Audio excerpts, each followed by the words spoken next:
ጤና ባለሙያ ብዙ አይነት ሰዎችን ብዙ አይነት ስራዎችን ትሰራላችሁ እና እናንተ ራሱ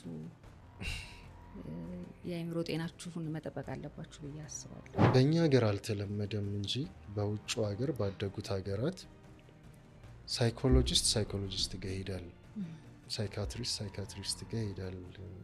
አንዳንዶች ግን በቃ ለረጅም ጊዜ በዛ ውስጥ ይቆያሉ። ለምንድን ነው እነዛ የተለያየ ነገር ሊሆንበት የቻለው? ደብረ ብርሃን ላይ በጣም የሚያስደነግጣቸው ነገር የነበረው ሴት ሱሪ ለብሳ ቁጥርጥር ተሰርታ ሲያዩ በጣም ነበር የሚረብሻቸው። እነዛ ሰዎች የመጡባቸው ነበር የሚመስላቸው። ስለማይታይ ደህና ነን ማለት አይደለም። ስለበላን፣ ስለጠጣን፣ ወተን ስለመጣን፣ ስለለበስን፣ ስለሳቅን ደህና ነን ማለት አይደለም። መፍትሄው በጣም ቅርብሽ ነው፣ ግን ማየት አልቻልሽም። ስለዚህ መንገድ ነው ማሳይሽ።